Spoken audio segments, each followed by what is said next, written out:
Paper leak के खिलाफ देश में सख्त कानून बनाने की गारंटी देने वाली कांग्रेस पार्टी के लोकसभा उम्मीदवारों की पहली लिस्ट ही आज कैसे लीक हो गई। यानी कांग्रेस अपनी लिस्ट को भी लीक होने से रोक नहीं पाई। आज शाम को लगभग 7:20 पर कांग्रेस ने अपने 39 लोकसभा उम्मीदवारों की पहली सूची जारी की और इसकी एक कॉपी आज हम आपको दिखाएंगे और इसी के साथ मैं आपको दिखा रहा हूं, देखिए जो कॉपी हम आपको दिखाएंगे इस लिस्ट की, वो आज शाम को 5:15 पर ही वो कॉपी लीक हो गई थी। तो ये देखिए कितनी बड़ी बात है कि वो जो लिस्ट है वो पहले ही लीक हो गई और इन दोनों ही लिस्ट में ज्यादा अंतर नहीं है। इससे आप ये समझ सकते हैं कि जिस तरह से सरकारी नौकरियों की परीक्षा से पहले क्वेश्चन पेपर लीक हो जाता है, वैसे ही आज कांग्रेस के उम्मीदवारों की पहली लिस्ट भी लीक हो गई। जबकि पिछले हफ्ते जब बीजेपी की पहली लिस्ट आई थी तब यह लिस्ट लीक बिल्कुल नहीं हुई थी। कांग्रेस और बीजेपी में एक बड़ा फर्क आप ये भी देखेंगे कि जब बीजेपी की लिस्ट आने वाली होती है तब भी तमाम लोग ये कोशिश करते हैं कि इस लिस्ट के बारे में लोगों को पता चल जाए, लेकिन बीजेपी की बैठकों में जो कुछ होता है उसकी कोई जानकारी कभी बाहर लीक नहीं होती। बीजेपी के अंदर क्या चल रहा है, उसकी लिस्ट में किस किस का नाम है, किसका नाम नहीं है, कुल मिलाकर कितने कैंडिडेट्स का नाम है, उनमें किस किस के नाम शामिल हैं, किसी को कुछ नहीं पता होता। लेकिन कांग्रेस की जो लिस्ट है वो पहले ही बाहर आ जाती है। अब बताते हैं आपको कांग्रेस की लिस्ट के बारे में।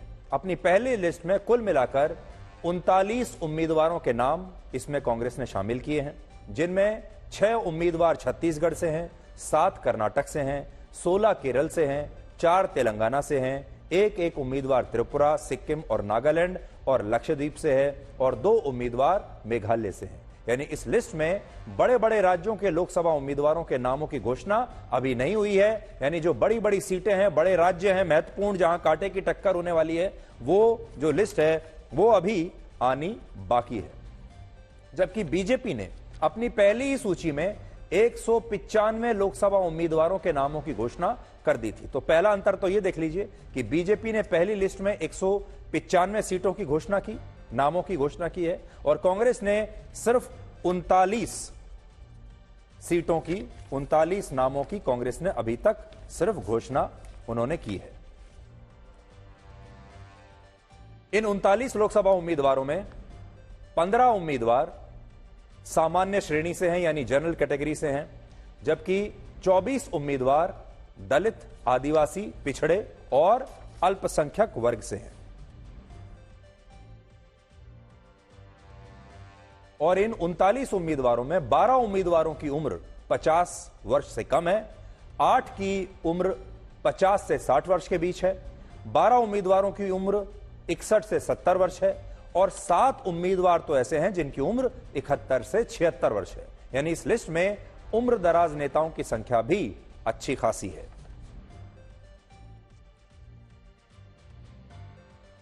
दो 2019 के लोकसभा चुनाव में इन 39 सीटों में से 19 सीटों पर कांग्रेस को जीत मिली थी, जबकि 10 सीटों पर बीजेपी को जीत मिली थी। इसके अलावा इस लिस्ट में राहुल गांधी से लेकर और भी कई बड़े नाम हैं। तो सबसे पहले तो आपको राहुल गांधी के बारे में बता देते हैं कि राहुल गांधी कहां से चुनाव लड़ रहे हैं, क्योंकि इस लिस्ट में राहुल गांधी का नाम दिया गया है। राहुल गांधी इस बार भी केरल की वायनाड सीट से चुनाव लड़ रहे हैं। तो राहुल गांधी वायनाड से लड़ रहे हैं। पिछली बार वायनाड में राहुल गांधी को 7 लाख से ज्यादा वोट मिले थे और उन्होंने लेफ्ट पार्टी सीपीआई के उम्मीदवार को 4,31,000 वोटों से चुनाव हराया था। यानी अच्छा खासा मार्जिन उनका था, लगभग 4.5 लाख का। वायनाड की सीट बहुत सुरक्षित सीट मानी जाती है राहुल गांधी के लिए और इस बार भी राहुल गांधी ने इस सीट को दोहराया है और वो केरल के वायनाड की सीट से चुनाव लड़ रहे हैं।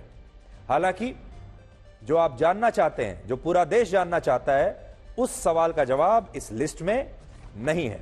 और वो सवाल क्या है कि क्या राहुल गांधी उत्तर प्रदेश में अमेठी से चुनाव लड़ेंगे या रायबरेली से चुनाव लड़ेंगे? अमेठी का क्या होगा? क्या वो अमेठी में दोबारा चुनाव लड़ने के लिए आएंगे या नहीं? इस सवाल का जवाब अभी इस लिस्ट में नहीं है। अभी उत्तर प्रदेश के लोकसभा उम्मीदवारों का ऐलान कांग्रेस ने नहीं किया है, इसलिए राहुल गांधी इस बार अमेठी से चुनाव लड़ेंगे या नहीं, यह स्पष्ट नहीं है। क्योंकि अभी उत्तर प्रदेश की लिस्ट आई नहीं। लेकिन यह पक्का हो चुका है कि वो इस बार भी वायनाड से चुनाव जरूर लड़ रहे हैं, जबकि केरल में लेफ्ट पार्टी ने उनसे यह आग्रह किया था कि इस बार वो वायनाड से चुनाव ना लड़ें। सीपीआई ने उनसे कहा था कि भाई ये सीट हमारे लिए छोड़ दीजिए, हम यहां से चुनाव लड़ेंगे, अब आप कहीं और चले जाइए।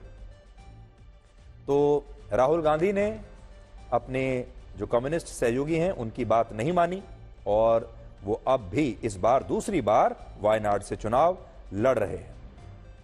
राहुल गांधी के अलावा इस लिस्ट में छत्तीसगढ़ के पूर्व मुख्यमंत्री भूपेश बघेल का भी नाम है, जिन्हें राजनांदगांव सीट से टिकट मिला है। उनके अलावा कांग्रेस के नेता केसी वेणुगोपाल को केरल की अलपुझा सीट से टिकट दिया गया है। शशि थरूर को केरल की तिरुवनंतपुरम सीट से दिया गया है, जहां से वो हमेशा चुनाव लड़ते हैं, पिछली बार भी यहीं से लड़े थे। और छत्तीसगढ़ से पूर्व मुख्यमंत्री ताम्रध्वज साहू को महासमुंद सीट से कांग्रेस पार्टी ने अपना उम्मीदवार बनाया है।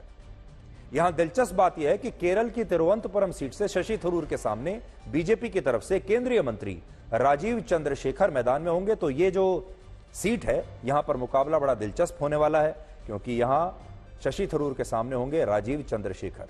केरल की जिस सीट से बीजेपी ने कांग्रेस के नेता ए.के. एंटनी के बेटे अनिल एंटनी को उम्मीदवार जहां से बनाया है, जहां से बीजेपी ने ए.के. एंटनी के बेटे को उतारा है, उसी सीट से कांग्रेस ने एंटनी को टिकट दिया है, जो 66 वर्ष के हैं और अभी केरल की उस सीट से सांसद हैं, जहां से अब उनका मुकाबला बीजेपी के अनिल एंटनी से होगा, जो कि ए.के. एंटनी के सुपुत्र हैं। 39 candidates, first list of the candidates. We are announcing 39 candidates today, in which included former Congress President Rahul Gandhi's name is there. Wayanad, former Congress President Sri Rahul Gandhi. Former Chhattisgarh Chief Minister Bhupesh Baghel ji's name is there. Former CWC member Tamaruddin Sahu is there.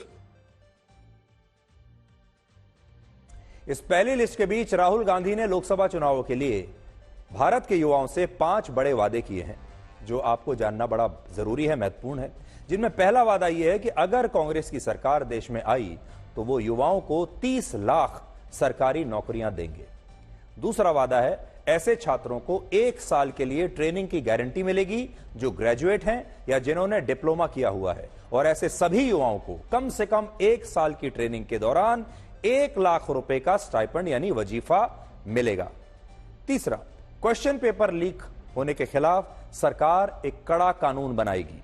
चौथा, drivers, security guards और delivery boys की नौकरी करने वाले लोगों को pension और सामाजिक सुरक्षा की गारंटी मिलेगी। और 5वां वादा, देश में जिला स्तर पर स्टार्टअप्स को बढ़ावा देने के लिए 5000 करोड़ रुपए का एक विशेष फंड बनाया जाएगा। ये वो 5 वादे हैं जो राहुल गांधी और कांग्रेस ने देश के युवाओं से किए हैं। और बड़ी बात यह है कि कांग्रेस ने पिछले चुनावों में लोगों से जो वादे किए थे, उन वादों में और इस बार के वादों में थोड़ा बहुत ही अंतर नहीं है, और दोनों में फ्री बीज योजनाओं को ही केंद्र में रखा गया है। वर्ष 2019 में राहुल गांधी ने कहा था कि वो युवाओं को 22 लाख सरकारी नौकरियां देंगे और देश में हर गरीब परिवार को सालाना 72,000 रुपए की मदद सरकार की तरफ से दी जाएगी। और जिस समय यह घोषणा हुई, तब देश के ज्यादातर राजनीतिक विशेषज्ञों ने यह कहा कि कांग्रेस ने गरीब परिवारों को घर बैठे हर साल 72,000 रुपए देने की घोषणा करके चुनाव के तमाम समीकरणों को बदल दिया है। लेकिन बाद में जब नतीजे आए तो कांग्रेस को सिर्फ 52 सीटें ही मिली थी। आज यह जरूर आपको बताना चाहेंगे ब्लैक एंड व्हाइट में कि इस समय भारत में वो 2 विचारधाराएं कौन सी हैं जिनमें आपको एक विचारधारा को चुनना है। तो 2 विचारधाराएं क्या हैं?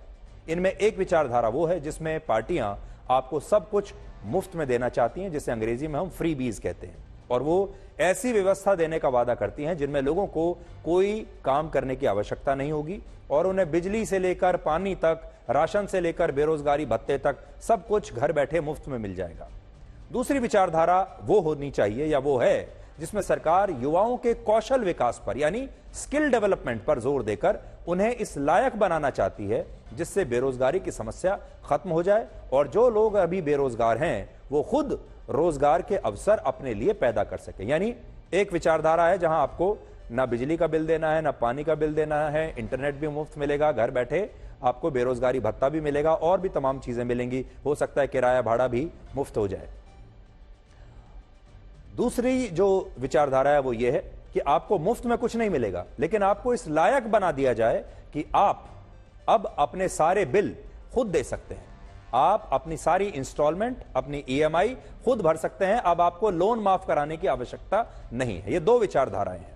हालांकि ये विचारधारा जो दूसरी है वो एक सर्जरी की तरह होती है, जिसमें लोगों को तुरंत राहत नहीं मिलती और इसमें दर्द भी होता है, इसमें समस्या को जड़ से खत्म करने में समय लगता है। लेकिन इस विचारधारा की राजनीति में इस बात की पूरी गारंटी होती है कि वो समस्या जड़ से हमेशा के लिए खत्म हो सकती है। लेकिन जो फ्री बीज वाली विचारधारा है वो पेन किलर की तरह होती है, जिससे लोगों को राहत तो मिल जाती है तुरंत, लेकिन जो मर्ज है यानी जो बीमारी है वो शरीर में बनी रहती है। आपको जब आप पेन किलर खाते हैं तो सिर्फ दर्द महसूस नहीं होता, बाकी की जो समस्या है वो शरीर में बनी रहती है। तो ये जो फ्री बीज वाली जो विचारधारा है ये पेन किलर वाली है कि थोड़े दिन आपको आराम रहेगा। इस विचारधारा के साइड इफेक्ट्स लंबे समय तक रहते हैं और वो समस्या भी कभी जड़ से समाप्त नहीं हो पाती और धीरे धीरे आपको पेन किलर्स की आदत पड़ जाती है। जब भी आपको दर्द होगा, जब भी आपकी बीमारी थोड़ी और बढ़ेगी, आप एक पेन किलर खा लेंगे। लेकिन जो दूसरी विचारधारा है वो सर्जरी की, जड़ से समाप्त कर दिया जाए, लेकिन वो कठिन है, वो पेनफुल है, उसमें दर्द होता है। आज आप इन दोनों विचारधाराओं को एक उदाहरण से समझ सकते हैं।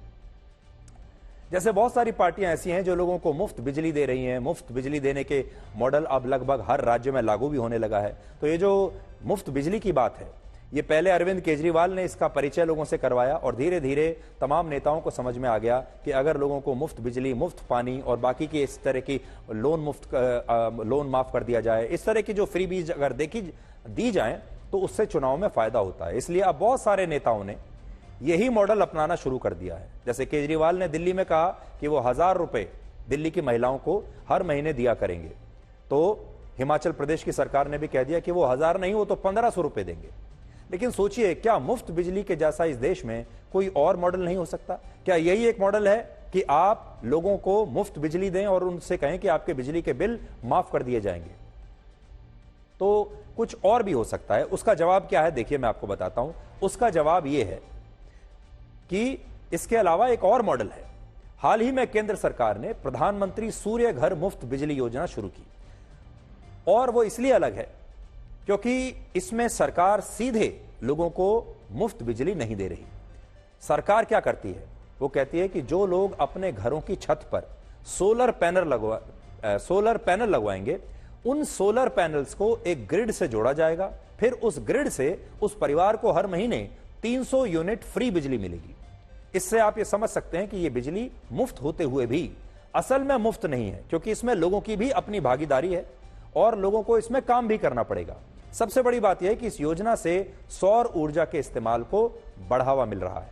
हालांकि यहां चुनौती यह है कि जब इस विचारधारा का संघर्ष मुफ्त वाली विचारधारा से होता है तो मुफ्त वाली विचारधारा लोगों को ज्यादा अच्छी लगती है, ज्यादा मीठी लगती है, ज्यादा आसान लगती है और इसके पीछे का एक विज्ञान होता है जिसे आप एक छोटी सी कहानी से समझ सकते हैं।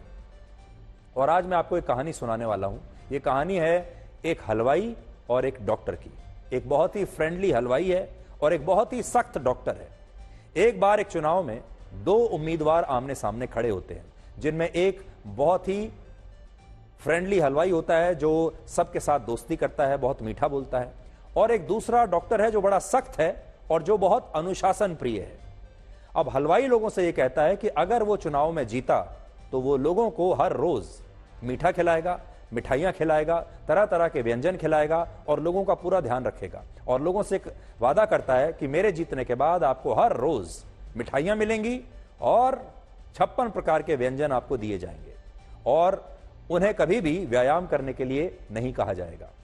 लेकिन ये जो सख्त डॉक्टर है वो कहता है कि अगर वो चुनाव में जीत गया तो वो शहर के हर नागरिक के लिए नियमित रूप से व्यायाम करना अनिवार्य कर देगा। लोगों से कहेगा कि वो मीठा ना खाएं, लोगों से कहेगा कि वो ऐसा खाना ना खाएं जिससे उनके शरीर को नुकसान होता हो।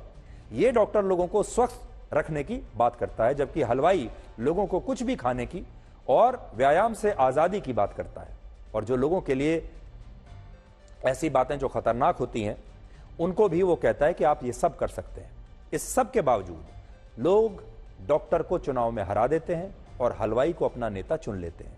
और ऐसा इसलिए होता है क्योंकि कड़वी गोलियां किसी को भी पसंद नहीं है। तो हमारे देश की भी कड़वी सच्चाई ये है कि अगर एक हलवाई और डॉक्टर के बीच मुकाबला हो तो शायद सख्त डॉक्टर हार जाएगा और मीठा हलवाई शायद चुनाव जीत जाएगा, क्योंकि लोगों को व्यंजन खाने हैं, लोगों को हर रोज मिठाई खानी है, चाहे इससे उनका कितना भी नुकसान हो। आज असम की पुलिस ने डिब्रूगढ़ सेंट्रल जेल के एक सुपरिटेंडेंट को गिरफ्तार कर लिया, जिस पर यह आरोप है कि उसने इस जेल में बंद खालिस्तानी आतंकवादी अमृतपाल सिंह और उसके 9 सहयोगियों की मदद की है और इन खालिस्तानियों को जेल में स्मार्टफोन से लेकर दूसरे इलेक्ट्रॉनिक गैजेट्स और सिम कार्ड उपलब्ध उन्होंने करवाए हैं। सोचिए, एनआईए ने इस खालिस्तानी आतंकवादी को पंजाब से दूर असम की डिब्रूगढ़ जेल में इसलिए भेजा था ताकि इन आतंकवादियों को वहां कोई लोकल मदद न मिल सके।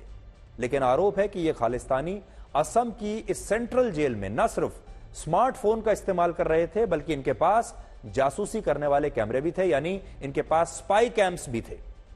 17 फरवरी को जब खालिस्तानी आतंकवादी अमृतपाल सिंह और दूसरे अपराधियों के सेल्स की तलाशी ली गई तो इन खालिस्तानियों के पास से स्मार्टफोन, एक कीपैड फोन, एक कीबोर्ड वाला रिमोट, स्पाई कैमरे वाला पेन, एक पेन ड्राइव, ब्लूटूथ हेडफोन और सिम कार्ड बरामद हुए। और यह भी पता चला कि इन खालिस्तानियों को इस जेल में तमाम सुविधाएं मिल रही थी।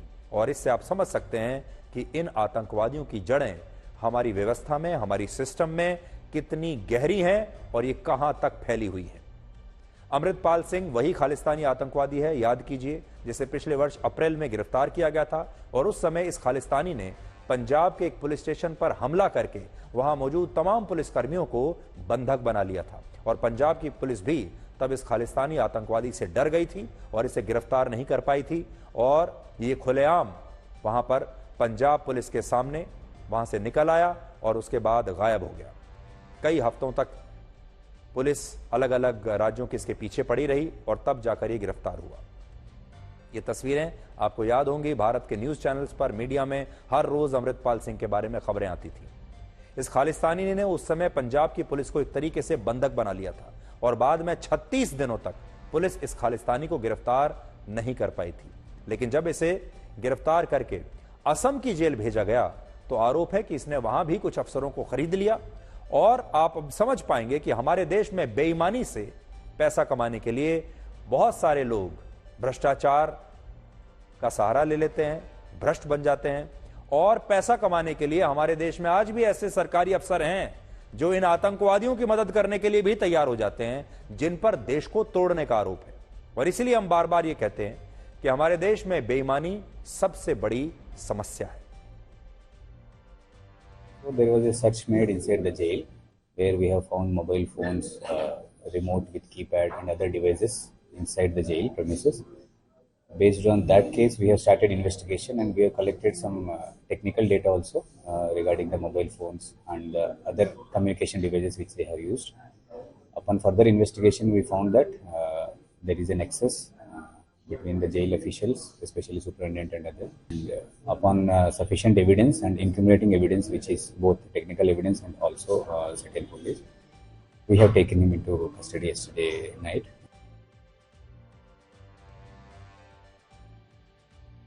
आज का दिन बहुत खास है, इसलिए आज आपके लिए एक विश्लेषण भी बहुत खास होगा।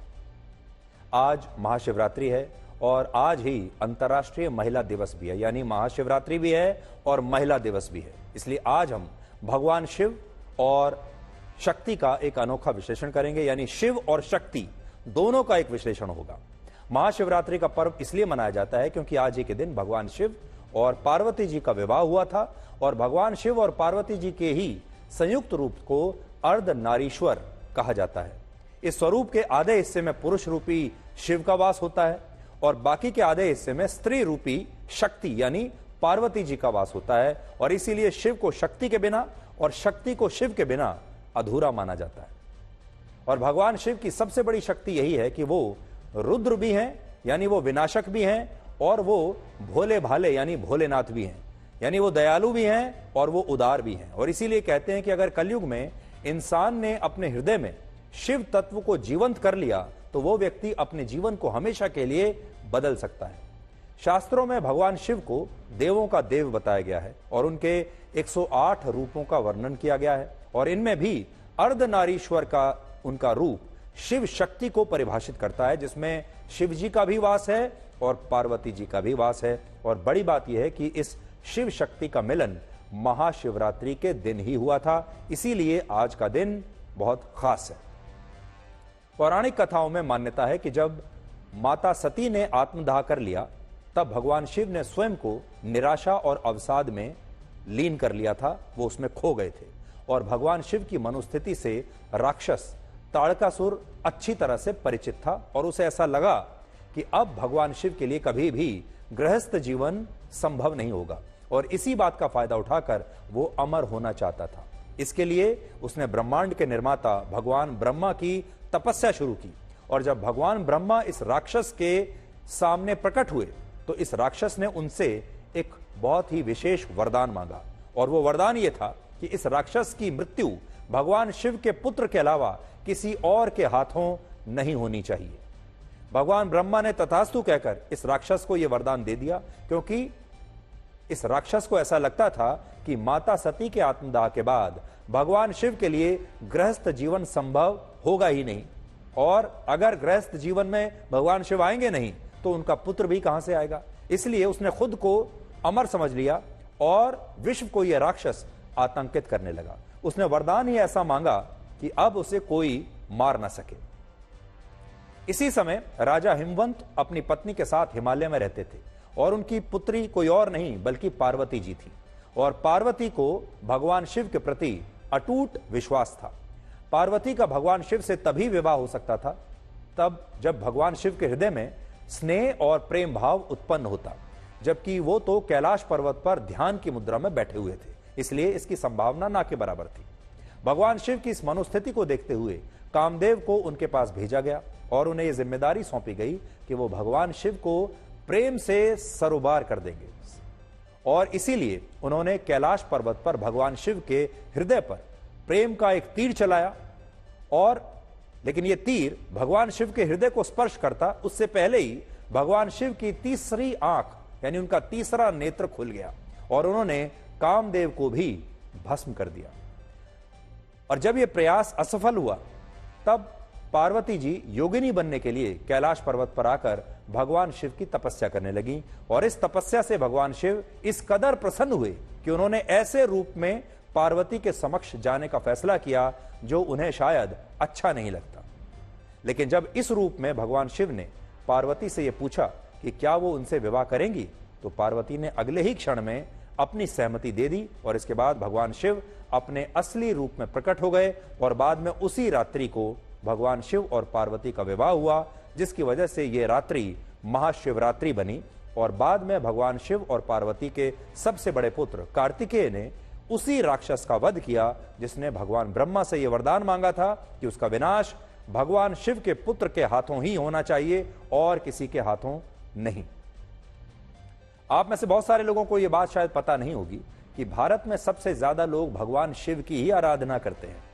अमेरिका के मशहूर थिंक टैंक प्यू रिसर्च के मुताबिक भारत में सबसे ज्यादा 44% लोग भगवान शिव की आराधना करते हैं, 35% लोग भगवान शिव के अवतार हनुमान जी की आराधना करते हैं, 32% लोग भगवान शिव के पुत्र गणेश जी की आराधना करते हैं, 28% लोग लक्ष्मी जी की आराधना करते हैं, 21% भगवान श्री कृष्ण की, 20% देवी काली की और 17% लोग भगवान श्री राम की आराधना करते हैं। यहां बड़ी बात यह है कि भगवान शिव को उत्तर भारत के अलावा दक्षिण भारत में भी सबसे ज्यादा पूजा जाता है, जबकि भगवान श्री कृष्ण और भगवान राम की दक्षिण भारत के राज्यों में उनसे कम आराधना होती है। उत्तर भारत में भगवान श्री राम को 20% लोग मानते हैं, जबकि दक्षिण भारत में भगवान श्री राम को 13% लोग मानते हैं। और इसी तरह से उत्तर भारत में 28% लोग भगवान श्री कृष्ण की सबसे पहले आराधना करते हैं, लेकिन दक्षिण भारत में 14% लोग ही भगवान श्री कृष्ण को अपने सबसे करीब मानते हैं। ये आंकड़े हमारे नहीं हैं, पीयू रिसर्च के आंकड़े हैं जो आज मैं आपके सामने पेश कर रहा हूं। लेकिन जब बात भगवान शिव की आती है तो उत्तर से लेकर दक्षिण तक ज्यादातर लोग भगवान शिव की सबसे पहले आराधना करते हैं। उनके भक्तों की संख्या बहुत ज्यादा है और यही वजह है कि हमारे देश में जो भगवान शिव को समर्पित 12 ज्योतिर्लिंग हैं, वहां हर साल लगभग 19 करोड़ लोग दर्शन करने के लिए आते हैं, जिससे आप भगवान शिव की शक्ति को समझ सकते हैं। कहते हैं जो होकर भी ना हो, जो शून्य भी हो और शून्य से निकली सृष्टि भी हो, जो कण कण में व्याप्त हो और जो सत्य भी हो और सुंदर भी हो और जिनमें सृष्टि भी विलीन रहे, वो भगवान शिव है। और आज आप चाहें तो भगवान शिव से 2 बड़ी बातें सीख सकते हैं। पहली बात यह कि भगवान शिव के गले में लिपटी सर्पमाला यह बताती है कि अहंकार को हमेशा नियंत्रण में रखना चाहिए। भगवान शिव से आप मैनेजमेंट का एक लाइफ लेसन भी सीख सकते हैं और वो सीख ये है कि आपको अच्छे में हमेशा पीछे और बुरे में हमेशा आगे रहना चाहिए। समुद्र मंथन के दौरान जब विष निकलता था तब कोई उस विष को पीना नहीं चाहता था और इसके बाद भगवान शिव ने आगे आकर उस विष को पिया, लेकिन जब समुद्र मंथन से अमृत निकला तो उन्होंने इस अमृत को पहले देवों को पीने के लिए दे दिया था। तीसरा, भगवान शिव की तीसरी आंख यानी तीसरा नेत्र यह सिखाता है कि जीवन में भी त्रिनेत्र का होना आवश्यक है और यह त्रिनेत्र आपके विवेक का होना चाहिए, जिसमें आप विवेक से फैसले लेकर अपने जीवन को स्थिर और सही दिशा दे सके। चौथी बात आप भगवान शिव से यह सीख सकते हैं कि भगवान शिव रुद्र भी हैं यानी विनाशक भी हैं और वो भोलेनाथ भी हैं यानी दयालु और उदार भी हैं और आपको जीवन में ऐसा ही होना चाहिए।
आज अंतर्राष्ट्रीय महिला दिवस है, तो महाशिवरात्रि के बाद अब महिलाओं की बात। दुनिया में 800 करोड़ की आबादी में लगभग आधी आबादी महिलाओं की है, लेकिन विरोधाभास यह है कि दुनिया के लगभग सभी देशों में आज भी महिलाओं को पुरुषों के बराबर अधिकार नहीं मिल पाते। आपको हैरानी होगी जानकर कि अंतर्राष्ट्रीय स्तर पर ऐसे 2500 से ज्यादा कानून हैं जो कहते हैं कि महिलाओं को पुरुषों के बराबर अधिकार मिलने चाहिए, लेकिन इसके बावजूद एक स्टडी कहती है कि महिलाओं को आज भी वास्तविकता में पुरुषों के बराबर 17% भी बराबरी के अधिकार नहीं मिल पाए हैं। दुनिया के बड़े बड़े नेता कहते हैं कि उन्होंने महिलाओं को लोकतंत्र में पुरुषों के बराबर वोट देने का अधिकार देकर समानता के सिद्धांत को लागू किया है, लेकिन सोचिए, क्या सिर्फ वोट का अधिकार देने से महिलाओं को पुरुषों के बराबर समान अधिकार मिल सकते हैं? कड़वा सच यह है कि आज दुनिया में 330 करोड़ लोग कामकाजी हैं, जिनमें कामकाजी पुरुषों की संख्या तो 200 करोड़ है, लेकिन कामकाजी महिलाओं की संख्या सिर्फ 130 करोड़ है और भारत में स्थिति और भी ज्यादा गंभीर है। हमारे देश में आज हर कोई महिलाओं को महिला दिवस की बधाई दे रहा है। अब देखिए, होता यह है कि पूरे साल आप चाहे महिलाओं के साथ कैसा भी बर्ताव करें, लेकिन साल में एक दिन महिला दिवस आता है और उस दिन तमाम लोग महिलाओं को बधाई देना शुरू कर देते हैं, महिलाओं के लिए अच्छी अच्छी बातें करना शुरू कर देते हैं, महिलाओं के लिए वादे करना शुरू कर देते हैं, लेकिन ये सब सिर्फ एक दिन के लिए होता है, वो भी इसलिए क्योंकि आज महिला दिवस है। जरा सोचिए, जिस देश में हर साल 4 लाख महिलाओं के साथ अपराध होते हैं, जिस देश में महिलाओं का शाम को घर से बाहर निकलना असुरक्षित माना जाता है, जिस देश में लड़कियों का छेड़छाड़ की घटनाओं के बाद घर से बाहर निकलना बंद कर दिया जाता है, जिस देश में घरेलू हिंसा की घटनाओं के बाद भी महिलाओं को चुप रहने की सलाह उन्हीं के परिवार के लोग देते हैं, क्या उस देश में महिला दिवस का जश्न मनाना सही होगा? हमारे देश की राजनीति में आज भी यह समझा जाता है कि महिलाओं को सस्ता गैस सिलेंडर देकर या मासिक भत्ता देकर या कोई और ऐसी सुविधा देकर सरकारें ऐलान करके सोचती हैं कि वो खुश हो गए, महिलाएं इससे खुश हो जाएंगी। तो आज बड़ा सवाल ये है कि महिलाओं को सस्ता गैस सिलेंडर, आर्थिक सहायता, बसों और ट्रेनों में आरक्षित सीटों से पहले या मुफ्त किराए से पहले क्या चाहिए? क्या सिर्फ सिलेंडर सस्ता कर देने से, महिलाओं को हर महीने 1000-1500 रुपए का भत्ता दे देने से, सिर्फ इसी से महिलाएं खुश हो जाएंगी या महिलाओं को कुछ और भी चाहिए? तो आज हमारा कहना यह है कि इन सब से पहले महिलाओं को एक चीज चाहिए और वो है सम्मान। हमारे देश में हमारे देश के नेता और सरकारें चाहे महिलाओं को कुछ भी दे दें, वो सबसे पहले तो ये सोचते हैं कि महिलाओं के रसोई घर के लिए कोई योजना अगर दे दी जाए, जैसे रसोई गैस सस्ता हो गया या कोई और उन्हें योजना दे दी जाए, तो उसी से महिलाएं खुश हो जाएंगी।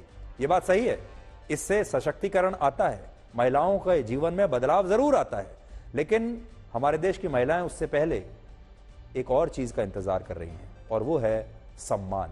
हमारे देश की महिलाओं को आज भी अपने घर में, अपने परिवार में, अपने समाज में वो सम्मान नहीं मिल पाता जिसकी कि वो हकदार है।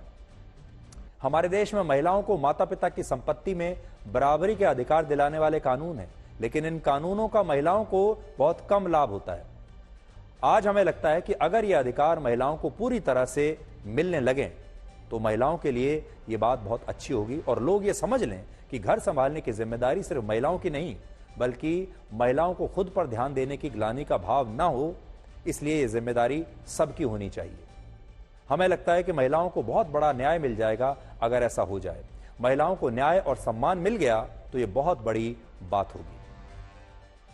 तो आज हम आपसे एक बात ये कहना चाहते हैं, और जितनी भी महिलाएं इस समय हमें सुन रही होंगी, शायद वो महिलाएं भी इस बात को मानेंगी कि महिलाओं को आज भी हम ये सोचते हैं कि घर में अगर पर्दा कौन सा लेना है, रसोई के बर्तन क्या आएंगे, रसोई घर में क्या होगा, इस सारे चीजों के बारे में तो महिलाओं की राय ली जाती है, लेकिन घर में गाड़ी कौन सी आएगी, घर में पुरुष अगर निवेश करना चाहता है तो कहां निवेश किया जाएगा, ऐसी चीजों में महिलाओं की भागीदारी बहुत कम होती है। जो बड़े फैसले होते हैं और जो आर्थिक फैसले होते हैं उनमें महिलाओं की भागीदारी बहुत कम होती है। बहुत सारे काम ऐसे कर दिए गए हैं, मान लिए गए हैं, जिसमें ऐसा लगता है कि ये काम महिलाएं कर सकती हैं और ये काम महिलाएं नहीं कर सकती। इसलिए आज हम ये चाहेंगे कि हमारे देश में अगर आप महिलाओं को सम्मान देना चाहते हैं तो अपने घर में, अपने परिवार में हर छोटे से छोटे और हर बड़े से बड़े फैसले में महिलाओं की सहमति लीजिए। महिलाओं की इच्छा क्या है वो जानिए और महिलाओं को भी उतना ही सम्मान दीजिए जितना कि पुरुषों को सम्मान मिलता है। दूसरी बात, हमारे देश में ये मान ली गई है हमारे समाज में कि घर का जो काम काज है, बच्चों का ध्यान रखना, रसोई घर का काम करना, बच्चे क्या खाएंगे, लंच पैक करना, डिनर बनाना, नाश्ते में क्या बनेगा, ये सारी जिम्मेदारी सिर्फ और सिर्फ महिलाओं की है, बाकी किसी की नहीं। और अगर एक दिन महिला अपने बारे में सोचने लगे तो बाकी के सदस्य बुरा मान जाते हैं। महिला अगर एक दिन छुट्टी कर ले, कोई गृहिणी, तो बाकी के लोग बुरा मान जाते हैं। तो ये जो आपके दिमाग में ये जो बात बैठी हुई है, ये सारी जिम्मेदारी महिला की है, इस भाव को तोड़ना होगा और घर के हर सदस्य को ये देखना होगा कि ये सारी जिम्मेदारियां सबके अंदर बराबर होनी चाहिए। और तीसरी बात यह है कि महिलाओं को जो प्रॉपर्टी है उसमें बराबर का हिस्सा मिलना चाहिए और कोई एहसान के जरिए नहीं बल्कि अधिकार के जरिए उन्हें यह हिस्सा मिलना चाहिए। तो सबसे पहले अगर हम सम्मान से शुरुआत कर दें तो अगले साल जब हम महिला दिवस पर आपके सामने आएंगे तो शायद काफी कुछ बदलाव हमारे समाज में आ चुका होगा।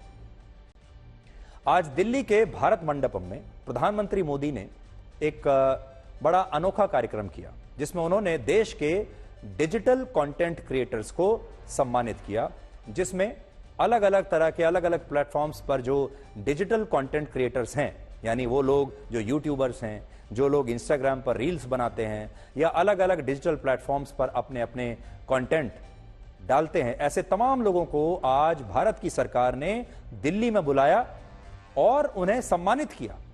ऐसा देश में पहली बार हुआ है जब किसी केंद्र सरकार ने यूट्यूबर्स को बुलाया है, उनका सम्मान किया है, इंस्टाग्राम पर रील्स बनाने वाले लोगों को बुलाया है, डिजिटल इन्फ्लुएंसर्स को बुलाया है और उन्हें शाबाशी दी है, पुरस्कार दिया है और उनसे कहा है कि आप बहुत अच्छा कंटेंट इस समय सोशल मीडिया पर बना रहे हैं। और आज जब इन तमाम कंटेंट क्रिएटर्स को प्रधानमंत्री खुद अपने हाथों से पुरस्कार दे रहे थे तो सबके साथ उनकी छोटी छोटी बातचीत चल रही थी और ये जो बातचीत थी ये बड़ी दिलचस्प थी और बहुत आपको ये जब आप बातचीत सुनेंगे तो आपको बड़ा मजा भी आएगा।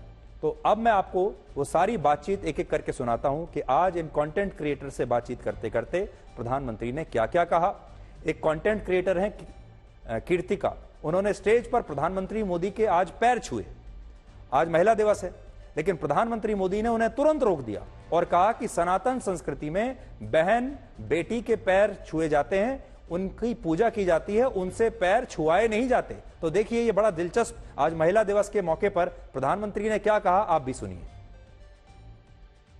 आप पूरी तरह भारत के पारंपरिक फैशन को आगे बढ़ा रही हैं, जिनमें भारतीय साड़ियां भी मौजूद हैं।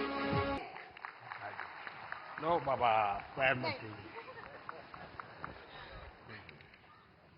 बहुत बहुत बधाई आपको।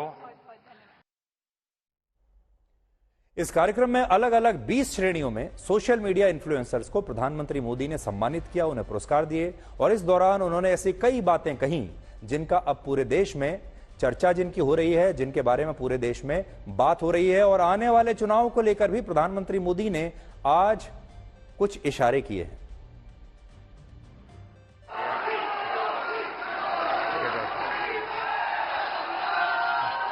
आज भी कुछ फिटनेस का मंत्र देंगे लोगों को?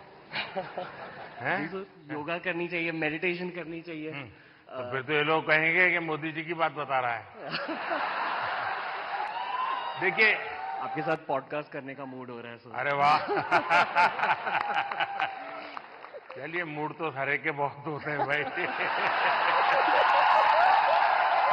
हम अहमदाबादी लोगों के लिए कहा जाता है, ये अहमदाबादी इसलिए बता रहा हूं, उनके लिए कहा जाता है, यानी कोई बुरा मत माने क्योंकि आजकल ऐसा है कुछ भी बात बड़ा विवाद का विषय बन जाती है, लेकिन ये बचपन में जो सुनते थे वो मैं बता रहा हूं, मैं मानता नहीं हूं। एक बार रेलवे प्लेटफॉर्म पर ट्रेन आई तो उसमें जो पैसेंजर था वो ऊपर के बर्थ पर था, तो उसने बाहर खिड़की में पूछा कि भाई कौन सा स्टेशन आया है, तो बाहर वाले ने कहा 4 आना दोगे तो बताऊंगा। तो उसने कहा मत बताओ, ये अहमदाबादी होगा। अच्छा बताइए। मैथिली नमस्ते। तो आज कुछ सुना ही दो और क्या, क्योंकि लोग मेरा सुन सुन के थक जाते हैं। बिल्कुल सर। अच्छा, थक जाते हैं ना? नहीं नहीं नहीं नहीं नहीं नहीं नहीं, मतलब बिल्कुल मैं आपको सुनाती हूँ।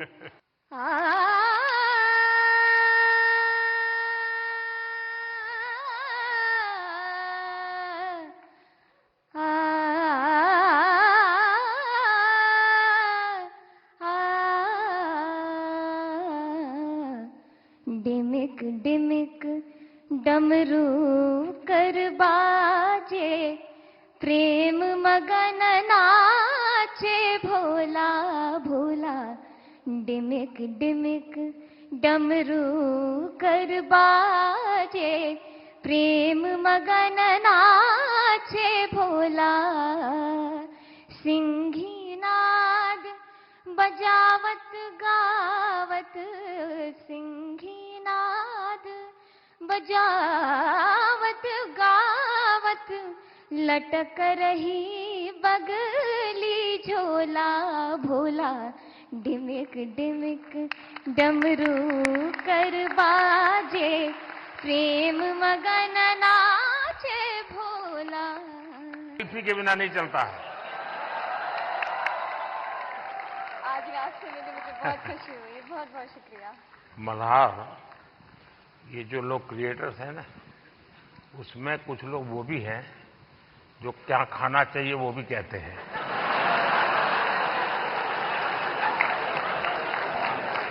बट सर मैं एक चीज कहना चाहूंगा, अपने अंकित भैया के साथ लास्ट ईयर स्वच्छ भारत दिन के दिन क्लीन अप किया था। ये मेरी भी एक इच्छा है कि कभी आपके साथ क्लीन अप कर पाऊं। वाह, थैंक यू। जरूर जरूर मौका मिलेगा। और हमारी हर प्रकार की सफाई में काम आ सकता है। इस चुनाव में भी सफाई होने वाली है।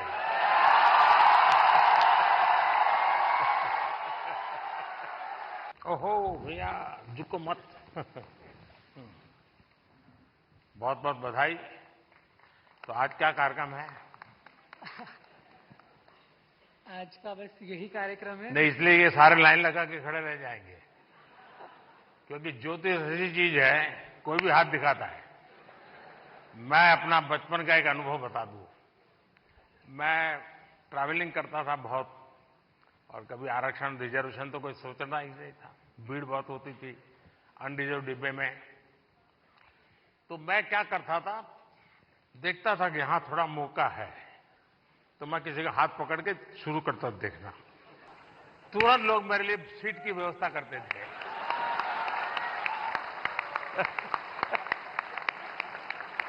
आइए बैठिए। और कुछ लोग मुझे कभी कभी पूछते हैं कि आपकी सफलता का रहस्य क्या है, ऐसा मुझे पूछते हैं। मैं हर एक को जवाब नहीं देता हूं।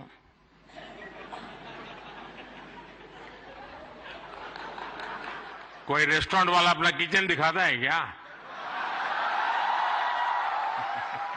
आज इंटरनेशनल वुमेन्स डे भी है, लेकिन मैं देख रहा हूं पहली बार पुरुष ताली बजा रहे हैं, वरना उनको लगता है हमारा तो कोई डे आता नहीं। साथियों, अगले कुछ दिनों में लोकसभा के चुनाव होने जा रहे हैं। आप ये मत सोचिए कि आज का ये इवेंट इसके लिए है। और मैं आपको गारंटी देता हूं कि हो सका तो नेक्स्ट शिवरात्रि पर भी, या तो डेट कोई और हो सकती है, या ऐसा कार्यक्रम मैं ही करूंगा।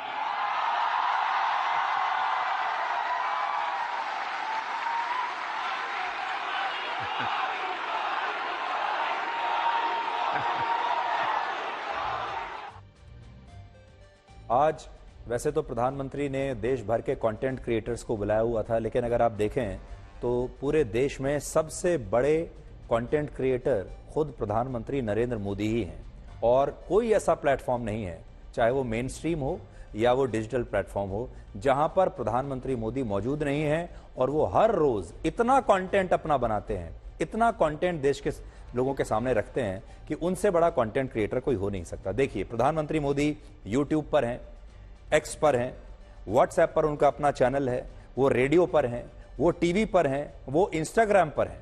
यानी कोई ऐसा माध्यम नहीं है। रेडियो पर भी शो आ रहा है, मेन स्ट्रीम मीडिया में टीवी पर भी आ रहे हैं, यूट्यूब पर भी आ रहे हैं, हर जगह। और हर रोज आपको उनके नए नए वीडियोस रोज देखने को मिलेंगे। तो वो खुद भी एक कंटेंट क्रिएटर हैं इतने बड़े।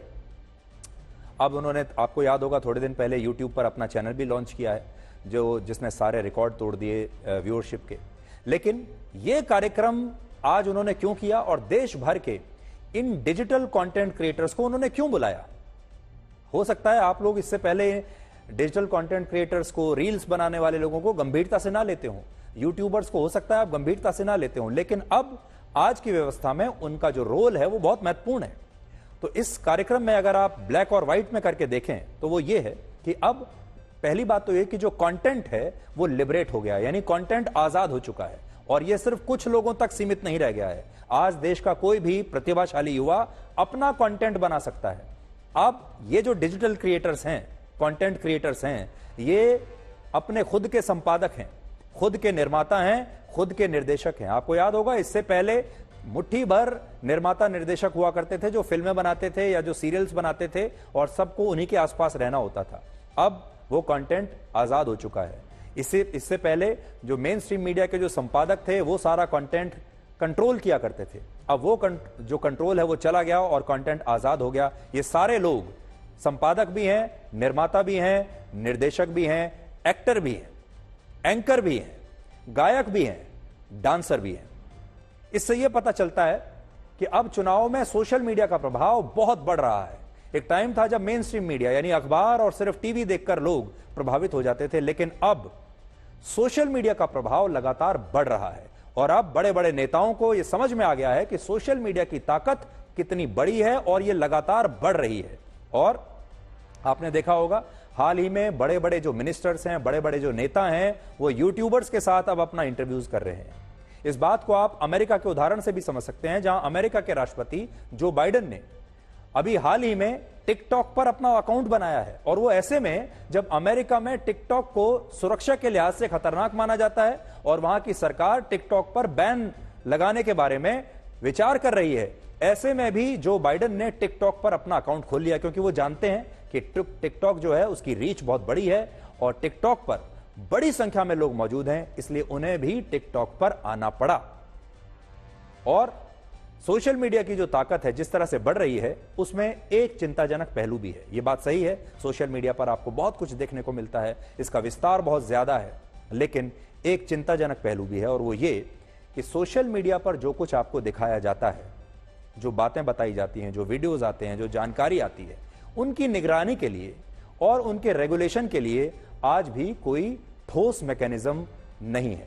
सोशल मीडिया पर अगर कोई फेक न्यूज आ जाए, कोई फेक वीडियो आ जाए, डीप फेक वीडियो आ जाए, उसे रोकने के लिए आज भी हमारे पास कोई मैकेनिज्म नहीं है।